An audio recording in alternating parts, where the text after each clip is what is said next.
Doing okay. Got it. All right. So, guys, welcome back to the Jameer Smith Show podcast, new season. So, first and foremost, I'm super, super, super excited about today. What you just saw was the trailer of when we exhale. So, I have to say, not only are we excited about this moment, we are excited about the cast, the crew, the team of people that are a part of this call today. So, first and foremost, I would like to introduce Anthony Green, y'all, who is in the building. He is the writer and director, founder of Cage Birds. And I want everybody else to introduce themselves because I like to be extra, but I want you guys to introduce yourself. And I want everybody, just to kind of talk about your own pronouns and also, why you decided to at least take this call today. And we can start with Anthony.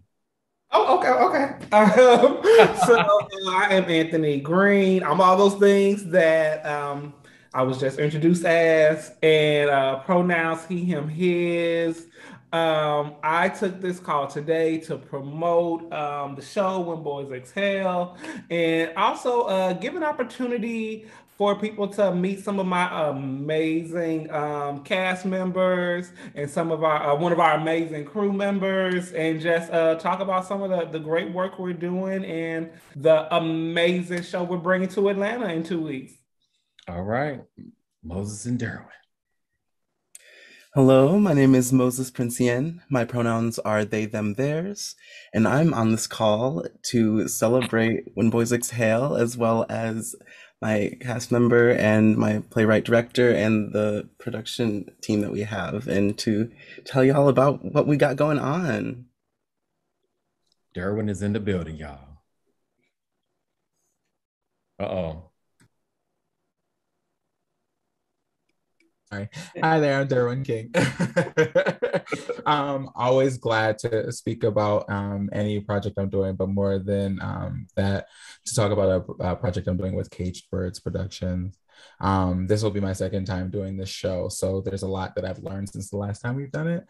So I'm really excited to talk about some of the new discoveries we've made and how that's been impacted by new cast members, and then of course the joys of working with Anthony again. I Thank you. love it. Oh, and he, him, his are my pronouns. And so, lastly, someone that is super special to me, someone that has invited me to his show with his team, and I've also invited him to my show. So, production manager Jamal Gordon is in the building. Hi, Jamal. How are you? Hey, yes, hold the applause. Thank you.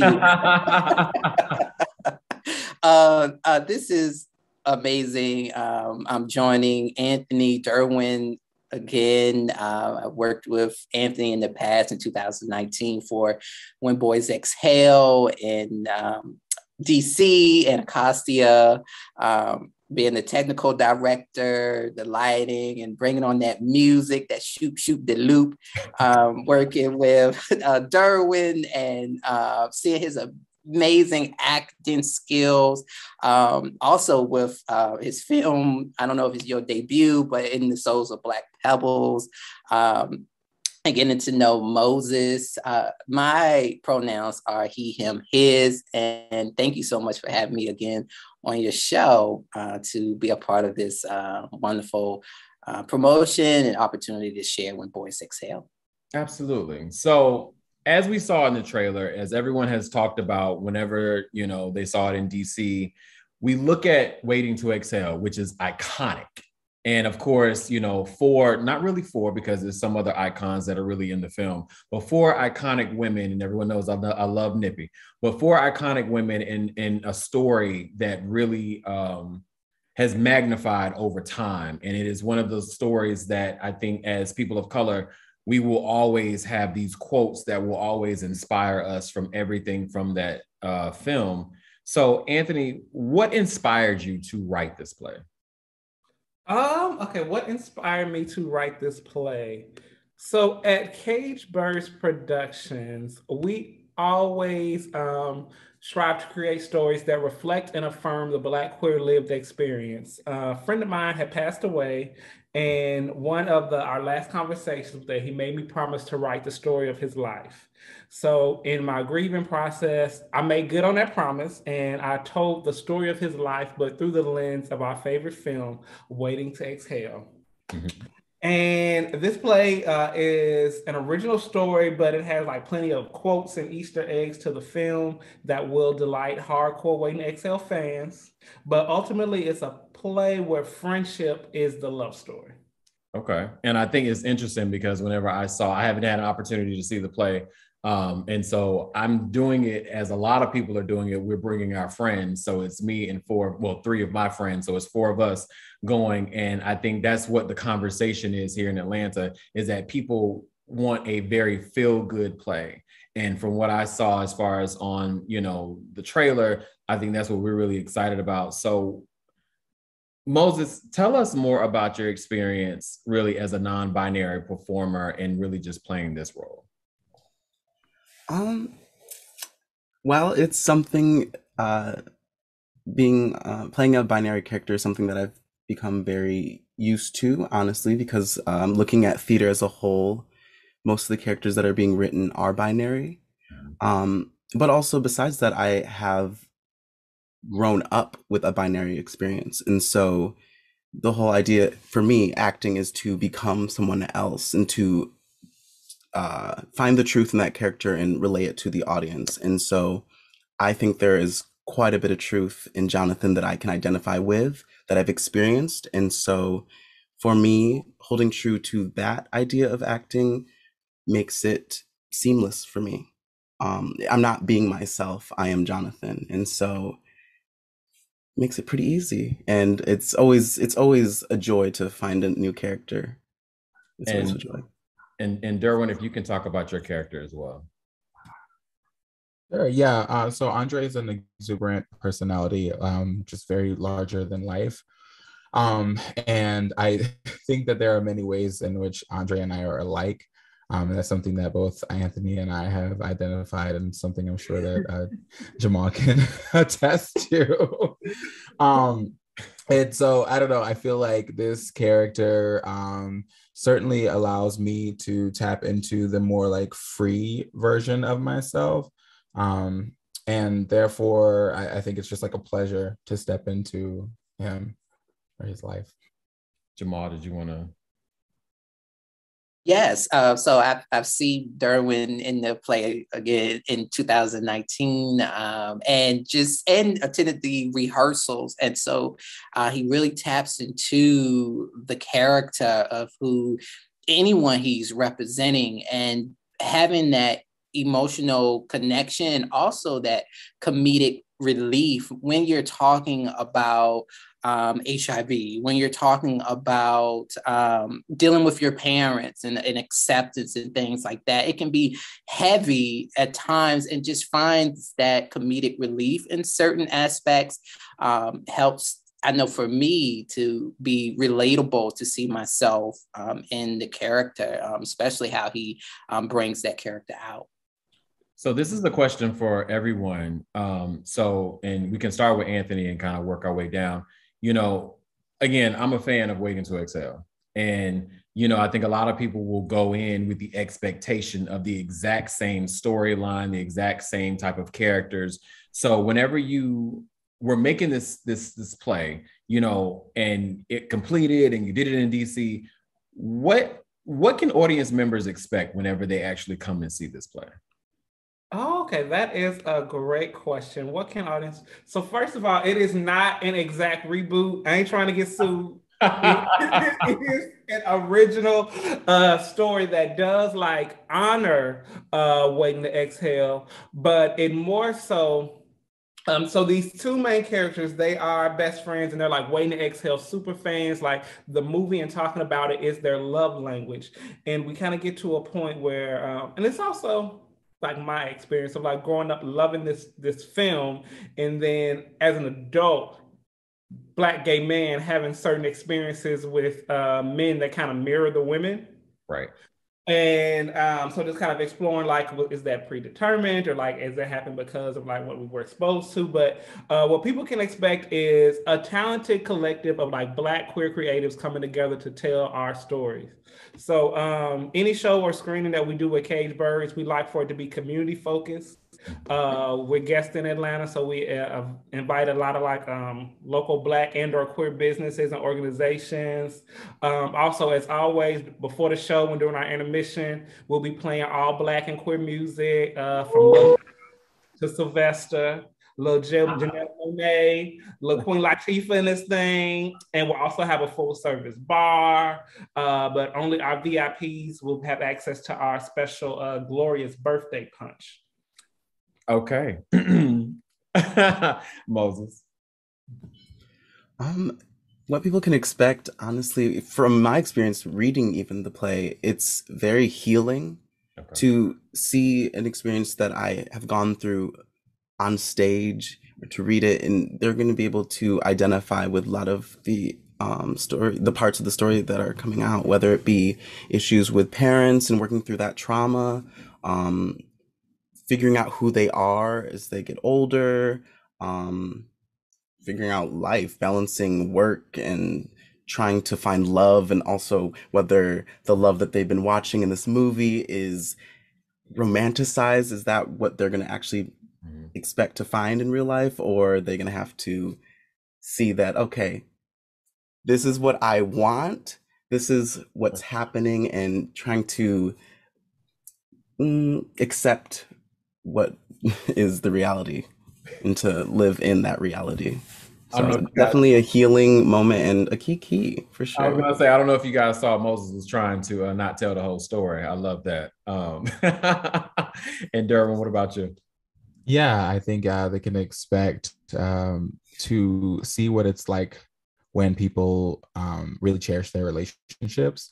I think one of the important things that this show does is it really shows how Black gay men can build these really intimate relationships, and how those relationships can be challenged, and how we can really work through those challenges, because I think there's more than one type of relationship in this show between Black gay men, and they do all get challenged. So how the characters respond to those challenges is really important. And I think it's something that can help affirm Black gay men, and then also maybe even inform. So yeah, that's what I'm gonna say.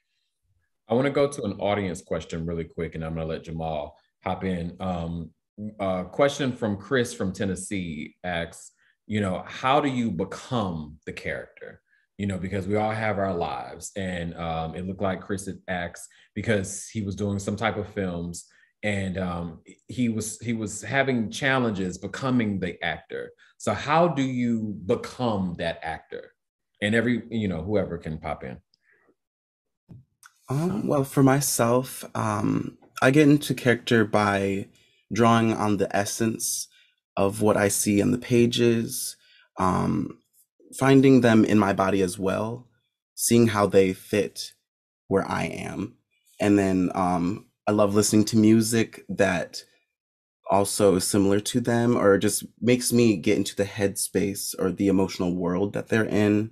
And honestly, comparing and contrasting the differences between me and the character, so that I can arrive at, this is the character. This is not me, but this is the character. Yeah, that's the best way for me. Thank you, Derwin. I think I like what Moses said about body, and that is certainly a part of my process. I like to look at what is said about that character, what the relationship is to the other characters. And then I'm a people person. I've looked at behavior and mindsets my entire life. I minored in psychology when I was in school, was super obsessed with why people work the way they do. So I use that information to determine why a character makes certain decisions. And because I'm so good at empathizing with people in general, I then use those skills for each character to understand them. And then body is a large part of that. There are a couple characters I've done who walk differently in the world than I do. So practicing that. And then the last piece, which I think is one of the most important things and something that I've had to thank Eugene Sims, who worked with us the first time we did the show, as well as on The Souls of Black Pebbles, is costume. How the character walks in the world with their clothing is super important. You don't think about the fact that wardrobe isn't just this aesthetic. It also shapes the way that you work, like you walk. If you're a rigid character who wears clothes that pull them back and straighten up their body, that's a huge part of how you'll present. So all of those pieces together are what come together for me in a character. I mean, listen, it's all the elements. And I think to your point, I come from the wardrobe world working at Tyler's for 7 years, and, makeup and crew and like we are all a part of the entire aesthetic of the film. And it just all has to work to make sure that the film works as well. And Anthony, when you have a team, what is it that you're looking for from your team to make sure that they actually embody the characters that you have written? That's a good question. I always say that I don't want someone who just wants to be a part of a film or a play. They want to be a part of this particular film, this particular play. And like with Community being such a huge aspect of Cage Bird's production, it has to be someone who cares about community. Like it means something to them that this is Black queer creatives like coming together like that. It's us telling our story. If that doesn't mean something to the person, I kind of don't want them involved. Even if they are the strongest actor, even if they, are the best at what they do, they're not the best fit for this because it's more about community. If I may, of course, really quickly, I like to say this as often as I can. Anthony is extremely blessed and talented at building community, at fostering that feeling. I have been able to make some really beautiful connections with people because of the community that he builds around these shows. So if anyone knows anything about it, it would certainly be him. I think, something that you guys just highlighted, and I talk about this a lot on this show in my real life, is about relationship building. And I think a lot of people don't really understand how important it is to actually build, as you guys said, the community, but also support the community in addition to make sure that you partner with some of the right people. I had a conversation, this is off topic. I had a conversation with my best friend the other day, and it's going to be interesting to see everyone's faces when I say this. We always talk about having a seat at the table. So I have a seat at the table. However, is it the right seat at the right table? And so it's one of those things that I always like to let people know. Stop begging for a seat at other people's table and create your own, because we have our own community that we can actually foster and really financially contribute to. And I think we just have to make sure that we support ourselves, we support our people, but also we have a goal in mind that, to your point, build those relationships with the right people. Jamal, did you want to hop in? Yeah, I think that's great. Like, is it the right table? I could say working with Anthony as well as with the team. I was part of the casting for this play, as well as attending the rehearsals and reading. So when you talk about like, is it the right table and making your own table? I think with Cage Bird Productions, whether it's the crew, whether it's cast or supporters of us, everyone brings a piece of equipment to build this table. And then my favorite part, we all bring a dish, to the table that we all gonna be fair. We're all gonna look out for one another. I think that's that sense of community. As you heard with us talking about, we're going to Atlanta. We're in your house, and we want to see, how you operate, what programs you have, what organizations you have, what businesses that you have, because I feel like we have to support one another, not one person trying to get their shot on that red carpet, but rolling it out together. And so when I think of us as a team, I think of us as a family that is just not a play, but parts of our lives that we share with one another. And I'm gonna jump on that with you because like the artistic family that we've been building is also my favorite part because I love that when somebody does a Cage Birds production and then they post that they're in a new play, their timeline is flooded by other people who's been in Cage Birds productions, supporting them, like rooting for each other. Like that's what I love. Is that it's us wanting to see us win and seeing like Jamal keep coming back for every productions, Derwin keep coming back. So people must be getting something out of it that every other production isn't doing. So I mean, I'm very thankful for the amazing team that I have built, the amazing energy, and all these talented folks who keep coming back and sharing that with me. I think about the sexuality in Waiting to Exhale and how that told a story with almost every character. With this, and this is not a generalized question, but really dissect it in a way that you feel that is necessary for you. How does this play use body language to communicate? How does this play use a body? So I talking about in a sexual way or just like in the storytelling in general? I need a little more clarification on this one. I want you to build on that. How does this play? Because I know that it is not. It is really just a play that highlights the story of Waiting to Exhale, right? But now it's creating its own mantra and story behind that. So when we think about body language with HIV, with the sexuality concept, with sex, with relationships, how do you guys utilize those things on stage for this play to tell a story? Okay, so the first thing that comes to mind is a huge theme of this particular story is intimacy and looking at how that displays itself from the traumas that we receive as gay men, how it expresses itself in like our romantic relationship, how it shows itself in our relationship with our family, all of that good stuff. So intimacy and the way that we physical touch is really important to this show. And not to, I'm trying not to give too much away. I was gonna say, don't give us too much. Don't give us, just sprinkle it on like Moses did. But go ahead. But yeah, I'll just hint at that. Physical touch is crucial to this show. Okay, Moses or Derwin?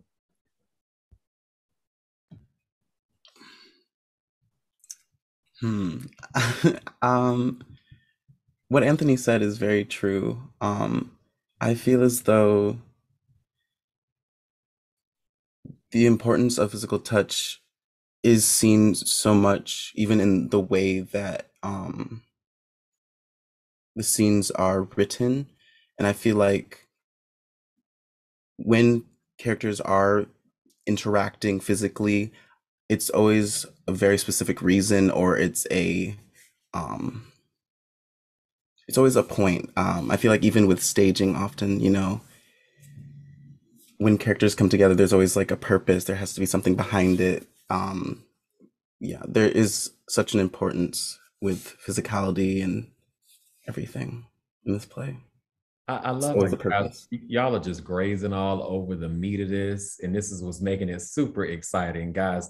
Who's listening right now, I want you guys to hear how exciting it is because they're just giving us little nuggets. They're not giving us any big rocks right now, but go ahead, Derwin. Well, now I feel this pressure not to reveal a plot point.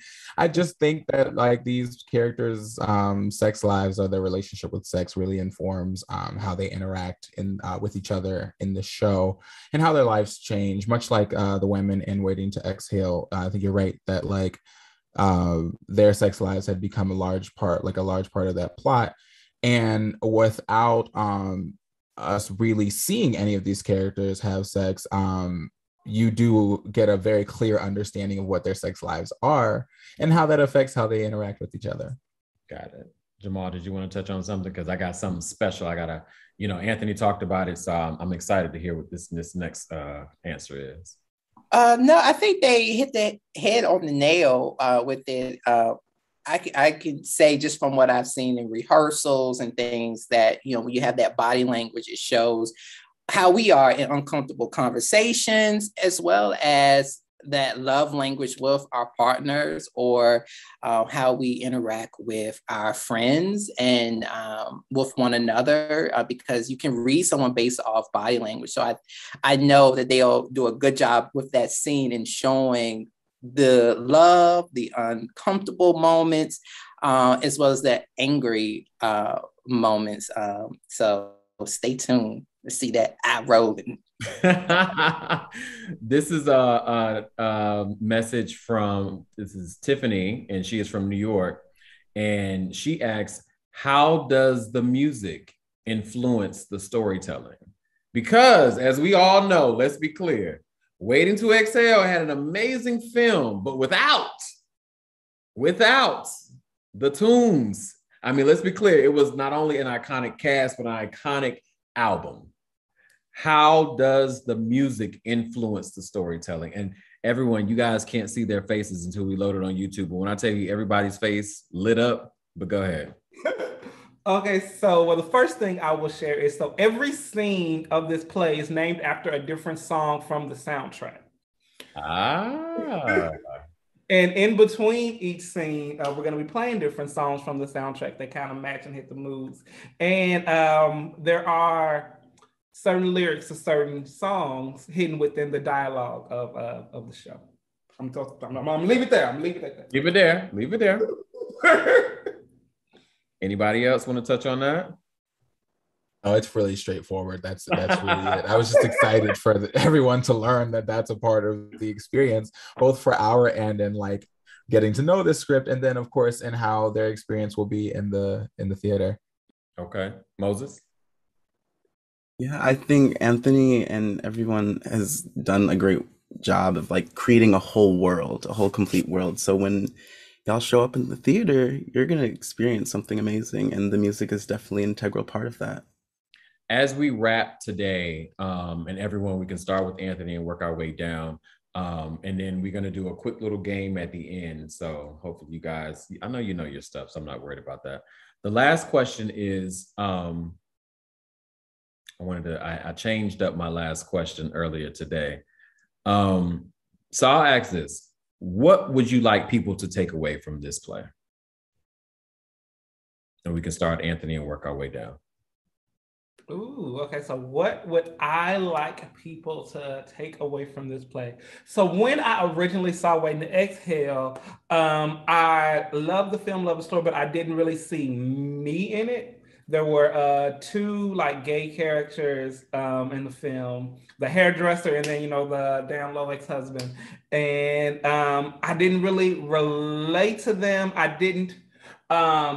They didn't mimic my lived experience. So what I hope people take is this story features, in a Waiting to Exhale-ish world, Black gay men with autonomy, Black gay men who have sex, Black gay men who have their own things going on, Black gay men striving to be better and be greater and see a reflection of themselves and feel seen. I want our community to feel seen when they see this show. I love it. Moses. I feel like what can be taken away is the humanity of these characters and the fact that these stories are not solely for these characters. Other people have experienced things like this, or they are going through something, and just to be able to connect with a character or just see themselves reflected into, I don't know, just really get to come together with community and celebrate themselves. Got it. And Derwin. This might sound like slightly self-centered, but one of my favorite things about this show is how Andre is super humanized, and how people who are like more feminine and expressive the way that he is are characterized, excuse me, by like the rest of the world, and how their emotions get overlooked as a result. And so I'm hoping that those of us who are a little bit more exuberant in our personalities, that we can feel like we're being seen. Because I definitely think Andre is that for me. Love that. Jamal. I hope they get out of it healing. there's a lot of discussions and healing that needs to be looked at in the lens as well as within the forefront of a play to relatable characters, we should have healing, without giving too much away, because we're going to hold tight just like the Spider-Man sequel. We're going to not let you know who in it. But I hope that we get a sense of healing and second chances and things like that, which is very important that I don't think we offer a lot in our community and in our lives. And I know I can speak for myself. The last thing I hope they get is a bop listening to wonderful songs and things. I was the technical director last night, so I got to play the songs that I was in the back and the audience was in front of me because I was the back, and just to see them feel and get that good time feeling is was very great. And so I hope they get a good old bop with a good old healing. So, and that's it.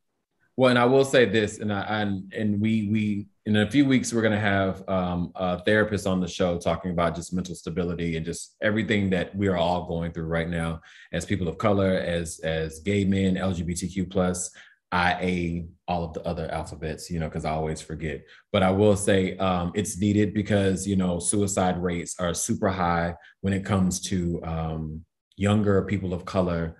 And I'm excited to bring them on. And I love that you said heal. So as we wrap the show, and we only have a few minutes left, everyone can cut their mics on. And it's whoever the first one, says the name. You have to say the character's name, not their real name. We got that. Oh, I'm just going to say a quick line. Who said this? And you can interrupt me. It's cool. The deal is the men in Denver are dead. No wonder. Okay. Come on, girl. That's what I'm talking about. Ma'am, are you aware your car was on fire? Yes. Burning. To the best blow drying, scissor scalping, bumper curling, braiding, weaving, get this great out of my head, dying beautician. Savannah. Last, I hope you find true love and get you some that's so electric, you ain't gotta need no blow dryer. Robin.